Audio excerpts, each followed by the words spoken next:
This is session 4 of the examination of the pre-trib rapture. And in this session, we are going to be looking at the Olivet Discourse, which is Jesus' teaching on the end times. We're going to be mostly in Matthew chapter 24, but it's also found in Mark chapter 13, Luke chapter 21, and we'll reference there a little bit. Now, this is a good lesson on its own, just to see what Jesus is saying in this chapter. But we are also using it for the purposes to test the pre-trib rapture doctrine. We're going to look at what Jesus says and see if it supports the pre-trib rapture doctrine or if it's in opposition to it. So we're going to dive in there and we're going to work our way through this, and this will probably be 2 sessions so we can keep it a little bit shorter. So before we get started, though, with right in chapter 24, I just want to say about chapter 23 what has happened. Chapter 23 is where Jesus is speaking woes upon the Pharisees.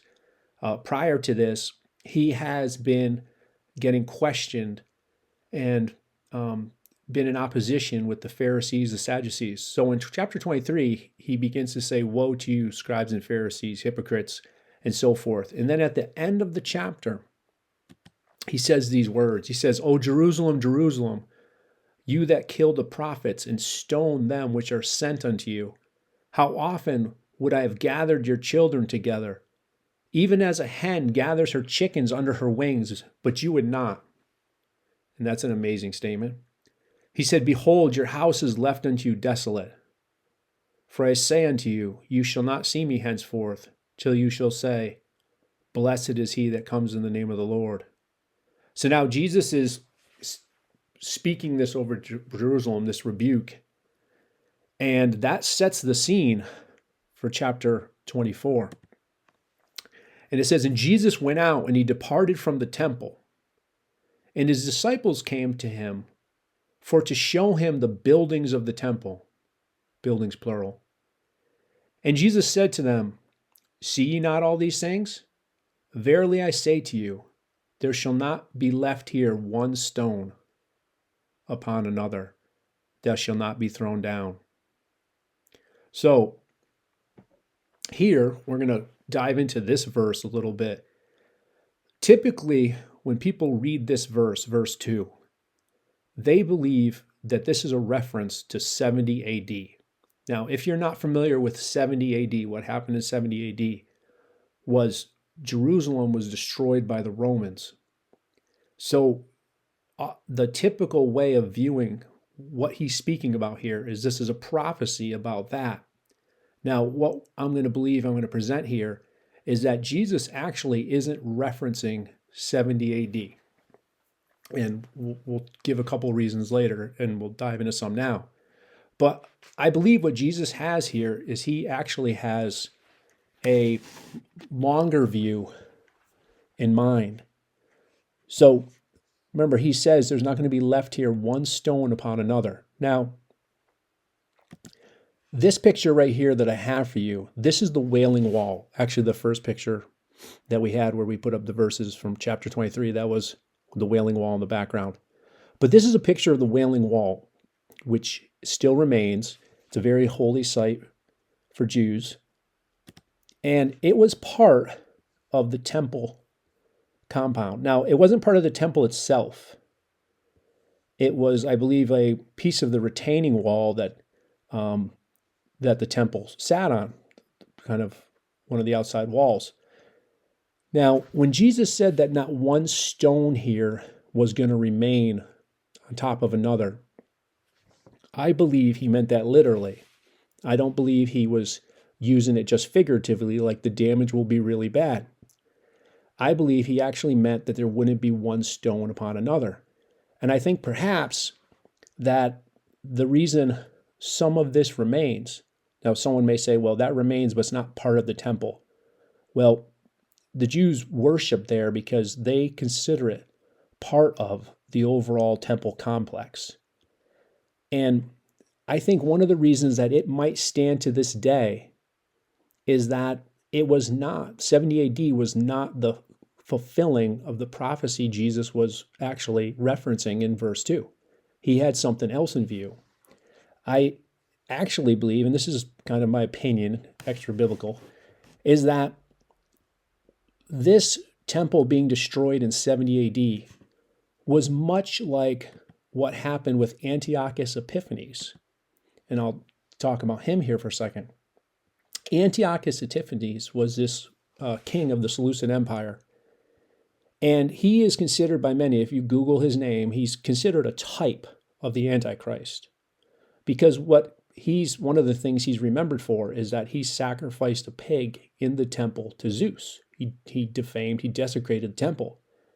And when he did that, I've read that people believed he was fulfilling the prophecy in Daniel, which we will see he was not. But he was a foreshadowing of the Antichrist to come. In a similar manner, I believe that what happened in 70 AD was just a foreshadowing of what is to come. We'll keep that in mind, and we'll discuss more of that later, why I think that's what the text is saying. But there still remains a piece of the wall, and the building is not completely destroyed. So let's go on and see what they say from there. So after he shows them that, he says, there will not be left here one stone upon another that shall not be thrown down. And then it says in verse 3, as he sat upon the Mount of Olives, the disciples came to him privately, saying, tell us when these things shall be, and what shall be the sign of your coming and the end of the world. So we're going to take a minute and look at their question, because this is a lot in here too. But their question was very natural, at least the first part of it. Because when he says that these buildings are going to be destroyed and there's not going to be one stone left on top of another, the natural thing, it would seem to me, that somebody would ask is, well, when is this going to happen? And that's what they ask. They ask, when shall these things be? But then they ask these questions. They say, what shall be the sign of your coming, or this question, and of the end of the world? Now, I've heard someone from the pre-trib position say that this is actually 3 questions with 3 different answers. Tell us when these things shall be. That's referencing 70 AD. What shall be the sign of your coming? That's speaking of the pretrib rapture. And the end of the world is speaking about a further event, the end of the world. But in actuality, as we're going to see, is this is one question, when, and the other question, this right here, what shall be the sign of your coming and the end of the world? This is one event. And we can see that in Mark and in Luke. Mark and Luke give us the condensed version. They basically say the same thing. They both start off with, tell us when these things shall be. And then Mark says, what shall be the sign when all these things shall be fulfilled? And Luke says the same. What sign will there be when these things come to pass? So they want to know timing, and they want to know the sign when all this is going to happen. Matthew unfolds it more for us. Matthew, like Scripture often does, illuminates another piece of Scripture, and we can see what was meant, what was contained in Mark and Luke in the condensed version. We see they asked him, what shall be the sign of your coming in the end of the world? Now, what's really interesting here, and kind of proves that point that Jesus had something else in view, is that Jesus is going to answer their questions for them directly. Now, you probably have seen in the Scriptures that when the disciples ask a question, or they think they're reading Jesus wrong, like when he said to them, beware of the leaven of the Pharisees, and they think he's talking about bread, Jesus will correct them. He'll tell them, no, guys, you've got it wrong. But in this case, he doesn't. And I also find it amazing that they for some reason, when he mentioned that all that was going to be destroyed, they think of his return in the end of the world. Like, I understand asking, when is this going to happen? That seems a very natural question. But something in them, I don't know whether he taught it before or something he mentioned, or they're just stirred up by the Spirit of God. But when he said those words, they're prompted to ask him, what shall be the sign of your coming in the end of the world? And what we're going to see in the upcoming verses is that Jesus does not deal in the upcoming verses anything to do with 70 AD, nor does he speak about a pretrib rapture. He goes on to answer their questions. He makes a statement about a coming destruction, And they ask questions, and he's going to answer these questions very detailed. He's going to deal with timing later. He first goes to this portion right here. What are the events that are going to lead up to his coming and the end of the world? So that's where we're going to dive in. But I want you to notice that he doesn't mention anything in there of 70 AD, or we can even reference it to that, or anything to do with the pretrib rapture. He starts off here in verse 4, after they ask him the question. He starts off, and Jesus answered them and said to them, "Take heed that no man deceive you." And that's really a powerful word, because there's not many other topics where there's maybe more confusion and deception is about his return and the end of the world. There's so many ideas and people always guessing and saying different things. But he starts with that. He says, "Take heed that no man deceive you." Now, also pay attention to who he's talking to. It's the disciples that ask the questions, and it's them he's addressing. So when he says, "Take heed that no man deceive you," the obvious persons he's talking to are the disciples. And that's important because as we read through here, Jesus is going to make a lot of statements. And who he's talking to becomes very important, because in some of the instances, the pretrib rapture position is going to say, well, no, that's not talking to believers. But that is the stance that they have to take, because if you concede that he's talking to believers and Christians, then you're defeating your teaching, because the teaching of the pretrib rapture is going to say that all Christians are gone off the earth. The entire church has been removed from the earth prior to these things we're about to get into. But he says, "Take heed that no man deceive you." He says, "For many shall come in my name, saying, I am Christ, and shall deceive many." And I'm not a history expert, but I don't believe that we have it recorded that many Christs came in his name before 70 AD. Jesus, from the time he went to the cross to 70 AD was 40 or less years. And I don't think it was a time marked by many Christs trying to deceive people. So he says, "Many shall come in my name, saying, I am Christ, and shall deceive many. And you shall hear of wars and rumors of wars. See that you be not troubled." Now, that's a big statement, because there's wars and rumors of wars. And the only group of people that shouldn't be troubled would be Christians. Everybody else should be troubled. He says, "For all these things must come to pass, but the end is not yet." So they asked him back here, what's going to be the sign of your coming and the end of the world? He's already started answering their questions, and he says, you're going to hear about wars and rumors of wars.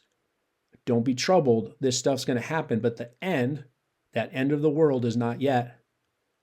For, these are the signs, for nation shall rise against nation, kingdom against kingdom, and there shall be famines and pestilences and earthquakes in divers places. All these are the beginning of sorrows.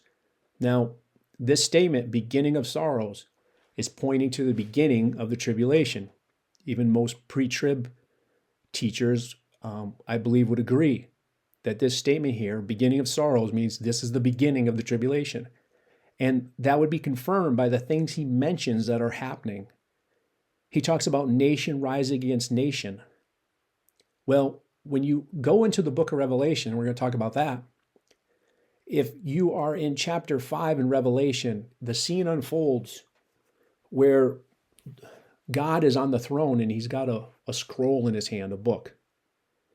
And nobody is found who can open that book. And then finally, a voice comes and says, yes, behold, the Lion of the tribe of Judah. He is worthy to open that book. That's Jesus. And he grabs this scroll, and this scroll is sealed in multiple places. So picture, for an instance, that somebody's rolling a scroll up. And as they go so far, they seal it with wax, and then you roll some more. And you put another seal of wax, and you roll some more. So he's going to open these seals. When he opens the first seal, there's a rider on a white horse who has a bow and a crown, symbol of authority. And it says he's going forth to conquer, conquering and to conquer. And that is the Antichrist. So some people have read old commentaries that they didn't see it that way. They thought, oh, this rider, because he's on the white horse, they mistaked it for Jesus. They'd be like, oh, that's Jesus riding forth to conquer the world with the gospel. But in the picture there, that's not what's happening. First of all, Jesus has a sword of the Spirit coming from his mouth. This one looks like a Christ in that he's on a white horse, but he has a bow and he's going forth creating war. He's going forth conquering. And after him, after this rider on the white horse, there's a rider on a red horse. And this one, there's peace is taken from the earth. And there's much bloodshed. So we're seeing this thing here. We see warfare, kingdom rising, nation against nation, kingdom against kingdom. And then in the third seal, there's a rider on a black horse. And he has a pair of balances in his hand. And those balances represent famine. You see that as it continues on, the price of wheat and barley, so forth. So that corresponds with the famine. And then you see on the fourth horse, which is a pale horse, it says the rider there, his name was Death, and hell followed him. And power was given over to him over a fourth part of the earth to kill with sword, hunger, death, beasts of the earth. And you can imagine pestilence being in that. So if you look at these first ones right here, where he says the beginning of sorrows, you can look at verse 7 and say that those are the opening of the seals. Okay, so we are into the tribulation now. And he says, verse 9, he says, then they shall deliver you up to be afflicted, and shall kill you, and you shall be hated of all nations for my name's sake. Now, you can try to apply this to, say, Jews, because Jews do suffer a lot of persecution. But in context, he's talking to his disciples. And the only ones who would be hated of all nations for Jesus' name are Christians. And that actually corresponds with the fifth seal, because the fifth seal is not a rider on another horse. It's actually a vision. You kind of get a peek into heaven, and John sees under the altar the souls of them that were slain. It says, this is Revelation 6:9. It says he sees the souls of them that were slain for the word of God and the testimony which they held. Who can those people be besides Christians? Well, if you're in the pre-trib camp, you could try to say, well, they're the tribulation saints. Try to pass it off as something else. But if you just follow the flow of what he's saying here we're seeing the first couple seals open, just like in the book of Revelation. That's the beginning of sorrows. And you're seeing persecution upon Christians. They're killing you, and Christians are hated in all nations for Jesus' namesake. And we see a picture of that in the fifth seal. And he says, then many shall be offended. Now, if the ESV translates that well, it says, many shall fall away and shall betray one another and shall hate one another. And what's interesting here is that this matches perfectly what we studied when we went and looked at 2 Thessalonians. If you remember, 2 Thessalonians begins verse 1. Paul is talking to them about the coming of the Lord, where we're gathered together. And we said that the pre-trib position tries to isolate that verse and say, that is the pre-trib rapture. We're gathered to him. And then it really either ignores, dismisses, or changes what is being said next. Because in the next couple verses, in the next verses, what we see is Paul is talking about that day where we're gathered in the coming of the Lord. And he says, don't be deceived by basically fake news, false reports, that this event is about to happen, that it's at hand. He says, for that day can't come unless these two things happen first. He says there's going to be a falling away, and the Antichrist has to be revealed. That is what Paul taught the Thessalonians. He said that day isn't coming until these things happen. When we go into Jesus' teaching, he says the same thing. we're into the tribulation now. The Antichrist is around. And he says in verse 10, many are going to be offended. Many are going to be falling away and betraying one another. And probably part of that was, he spoke about false Christs. And he also says here, and many false prophets shall arise and deceive many. So what Jesus is teaching now about his end time sermon is matching the book of Revelation, and it's matching what Paul taught in 2 Thessalonians. He says, but he, but he that shall endure to the end, the same shall be saved. And I'll just mention real quick that if you read the letters to the churches in the book of Revelation, they end with a phrase like, to him that overcometh. And then there will mention a reward. And those rewards are associated with something at the end. And basically the message there about overcoming is the same as the message of saying endure to the end, to persist. He says, but he that shall endure to the end shall be saved. And this gospel of the kingdom shall be preached in all the world for a witness unto all nations, and then the end shall come. So he mentions the end again, because that was part of their question. Tell us about the end of the world. He says, well, when you hear about wars and things going on, these things have to happen first, but the end's not yet. I think it's like maybe Luke says the end is not by and by. But in here, he's like, this gospel has to be preached first to all the world, and then the end can come. Well, who's preaching the gospel? That's going to be believers preaching the gospel. All right, he says,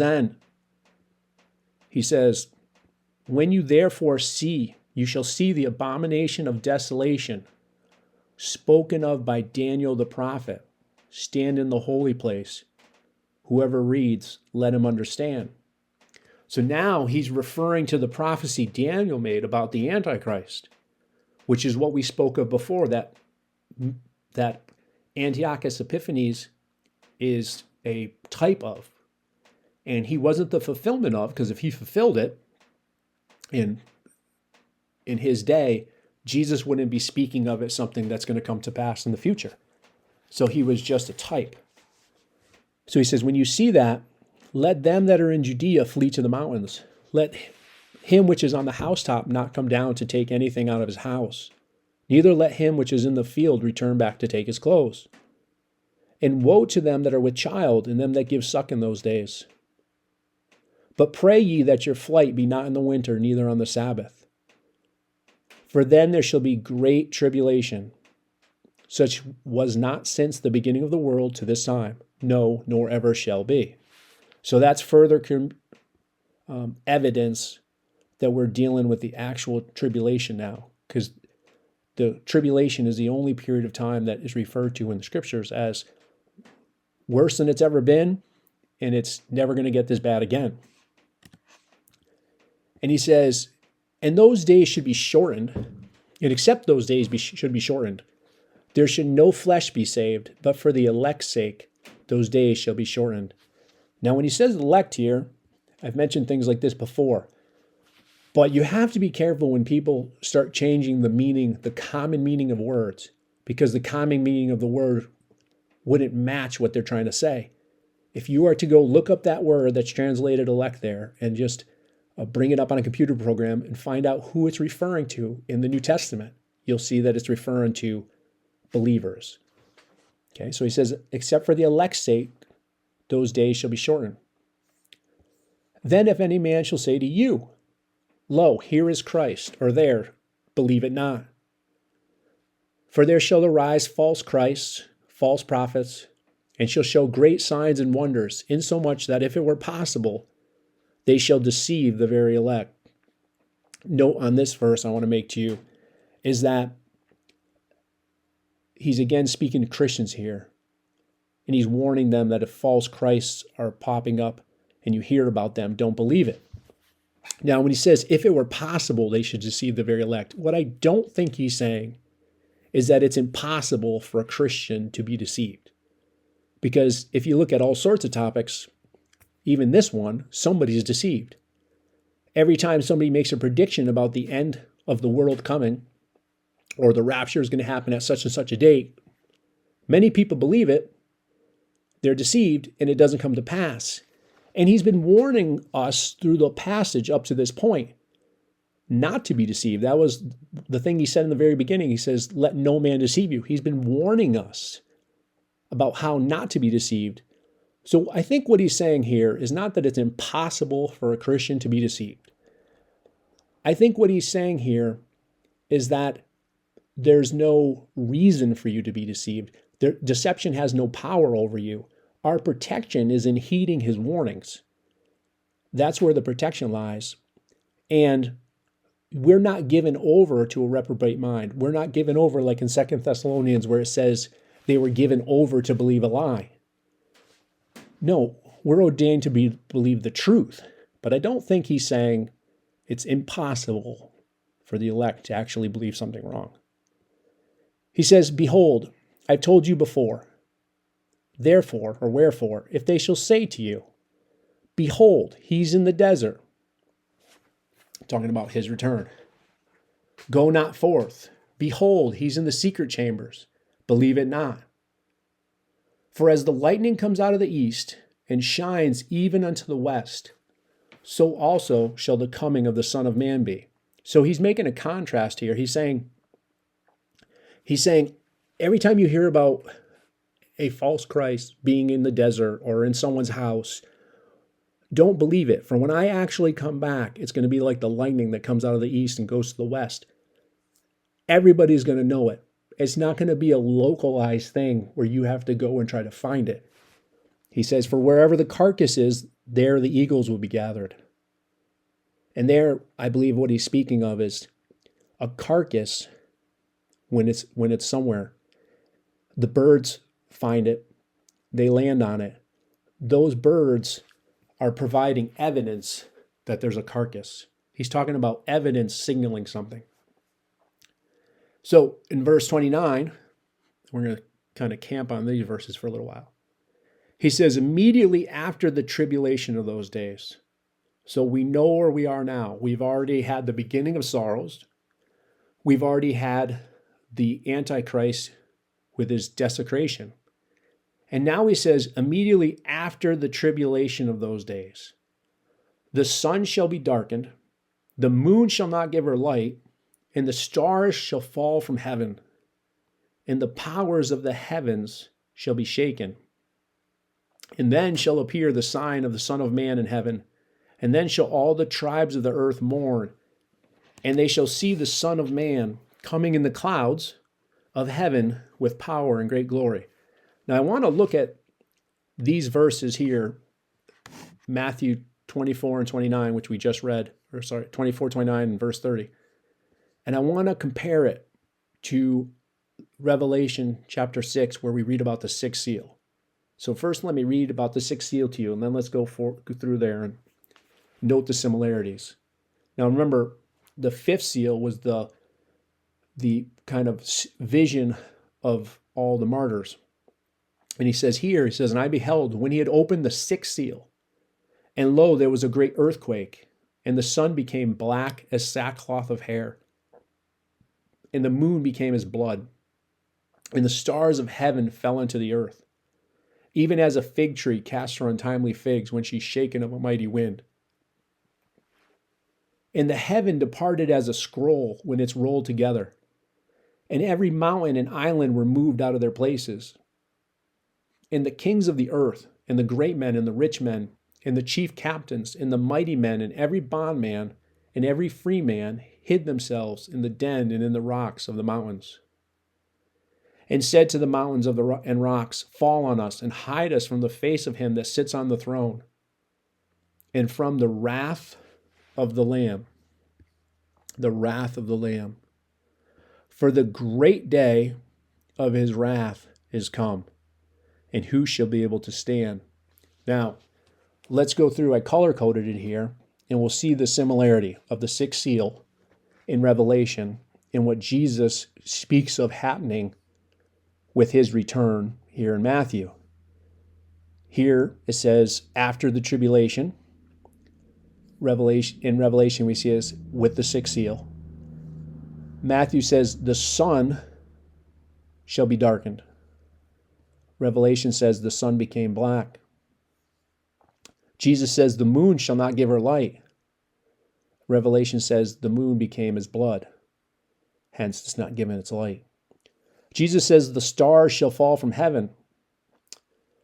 Revelation says, the stars of heaven fell into the earth. Jesus says, the powers of the heavens shall be shaken. Revelation says, and the heaven departed as a scroll, which means they're shaken. And then Jesus says that all the tribes of the earth are mourning because they're seeing the Son of Man coming in the clouds of heaven with power and great glory. Notice it isn't a local thing. He says all the tribes of earth are mourning, all of them, as they see him coming in the clouds. Over here, he says all the kings of the earth, all the great men, the rich men, the chief captains, the mighty men, bondmen, so we're dealing with people of authority and nobility. We're dealing with bondmen now, which would be people in servitude, and every free man. So we're dealing with everybody. Hid themselves in the dens and the rocks, and they said to the mountains, fall on us and hide us from the face of him that sits on the throne. So there's a direct parallel here of what's going on. But notice that what they're fearing is the wrath of the Lamb. And it says, for the great day of his wrath is come. And as we're going to see, believers are not going to partake of that wrath. We dealt with wrath a little bit before in the other lessons. You can go there because that's one of the big things given for evidence of the pretrib raptures. They say, well, we are delivered from wrath. Well, we are. But they're misinterpreting that to say that we're not going to be on earth during the tribulation. There's other ways to be delivered from wrath. Specifically, this wrath, the great day of wrath, we are not, as we're going to see, we are not there for that. And I want to say this here, is that, because maybe some of you subscribed to the pretrib rapture position, is the pretrib rapture has scriptures, but they're snippets from this book. It's a verse from this book. It's 2 verses from this book. And we can put those verses together in a collage, and we can build a doctrine, and we can teach around it. It's when you actually take those verses in their context, and you take a better understanding of the whole picture, that you will realize, if you're being honest, that they cannot mean what the narrative is saying about them. So we're going to go back now to what Jesus continues to say. So here, after the tribulation, he's appearing.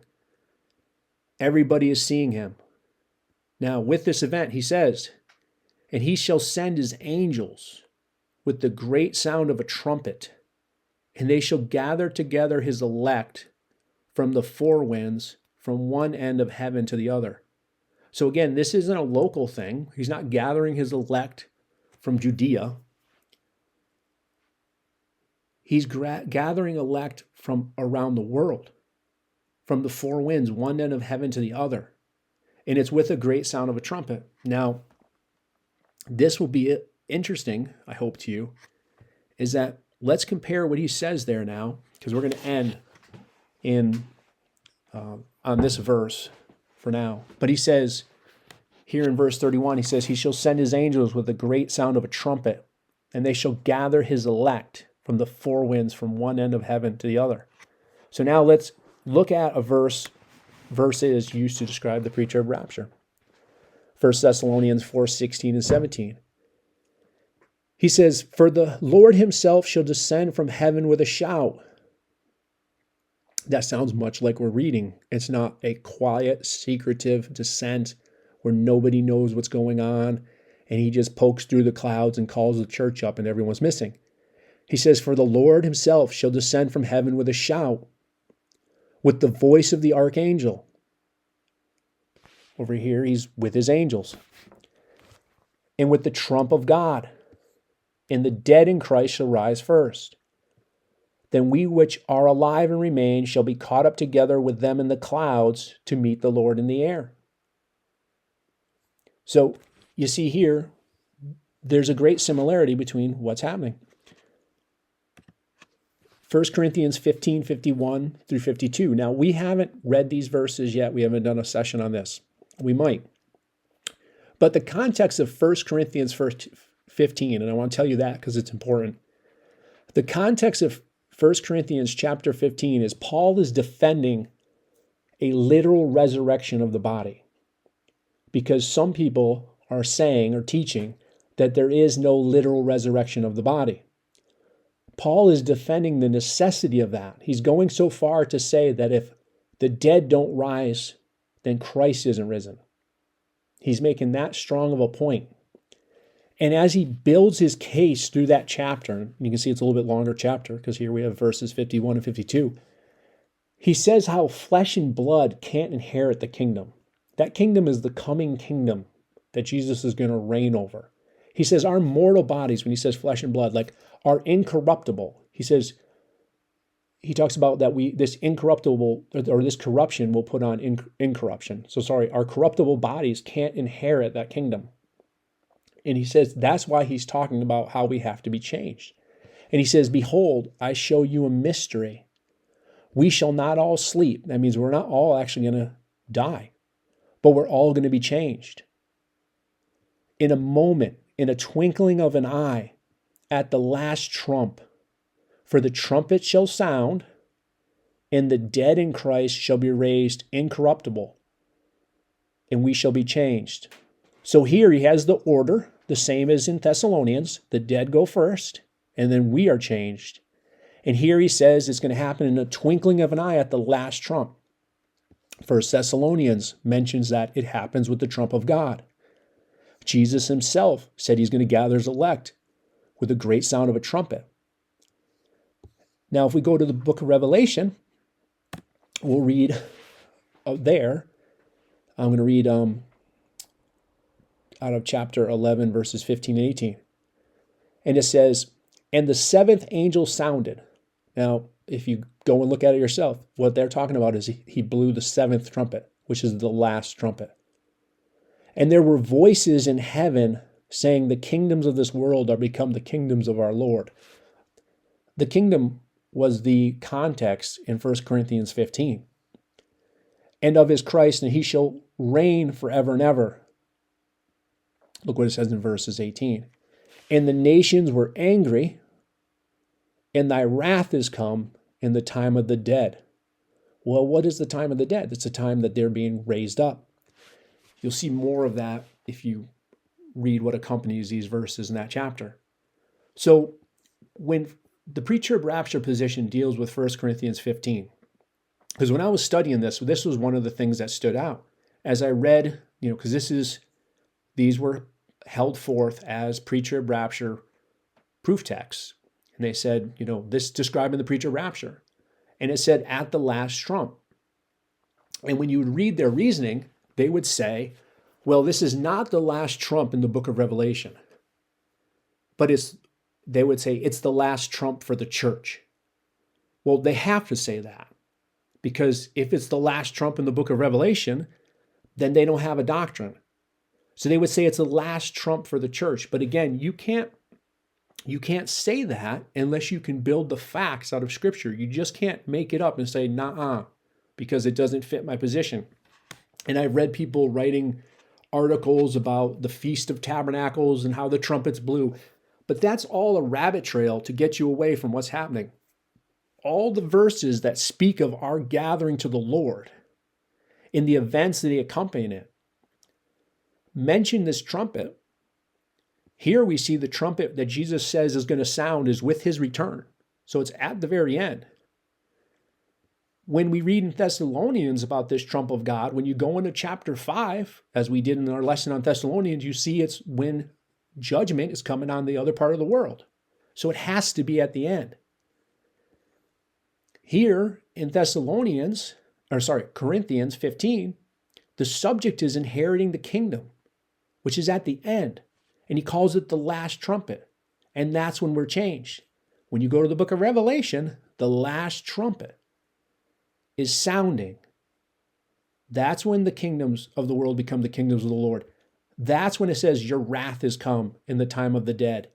It all fits perfectly. Now, just to help you, because I know the book of Revelation can get confusing. And I have an article that a gentleman wrote, which is very helpful. There's a link to it in the study that I wrote on hungryfortruth.com. If you go to the lesson I wrote on the pretrib rapture, there's a link in there to this article. But what you'll notice in the book of Revelation is that while some events in there, because you have the seals being opened, you have trumpets being blown, and you have these vial judgments or these bowls happening as well. And what you may have wondered before is when we read that verse, it was the sixth seal, how it matched with what Jesus said. And you think, well, what happened to the seventh one? Well, the seventh one is unique. The seventh one is kind of a pause in heaven. It says there was this like moment of silence. And I think one way to look at it is that the sixth and the seventh, the sixth seal and the seventh parallel each other. Now, there's some guessing of what is that pause in heaven. Is that like, because we know the sixth seal matches him coming. Is that seventh seal, this little pause that it mentions, is that the marriage supper? Is that this time where we're meeting the Lord? I'm not sure, but there's this like interlude there. But if you look at the seventh trumpet and the seventh vial or bowl, and you look at what's being described, you'll see that they are overlapping, and also with the sixth seal. So really, your final seventh events, your sixth and seventh seal, and the seventh of the other trumpets and the bowls, that they overlap. So as you go through the book of Revelation, it's describing things, but the last of each series are describing the end. And that's what's happening here with the seventh trumpet. It's when that is blown that the time of the dead has come and we're gathered to him. So we're going to stop at this point in this study of the Olivet Discourse, because we're going to get into the next part he talks about is the timing. Right here, he's been talking about the signs that are going to accompany his coming in the end of the world. And that's what he dove into. And again, read through that on your own. And you'll see that Jesus, he answers their questions directly. They hear that this temple is going to be destroyed. They say, when is this going to happen, Lord? And what's going to be a sign of your coming in the end of the world? And he just dives right in to talking about the events leading up to his coming. Those events matches the book of Revelation wonderfully. And he goes right into the time that he returns and he gathers their elect. So if someone says, is there a rapture in Matthew 24? Yes. The rapture in Matthew 24 is in verse 31. It's him sending his angels after the tribulation to get the elect. You have to really push to make excuses within Matthew 24 of why we are not there. Like who he's speaking to. You have to change that. You have to change words. But you'll see in there that he doesn't mention the temple being destroyed in 70 AD, and he doesn't reference any pretrib rapture. He speaks right to the day of his return, which is the day we are gathered. And he's going to talk about timing up here next. So Lord willing, we'll see you in the next session, and we'll deal with the question of timing. Thank you so much. If you like this, share it with someone, and God bless.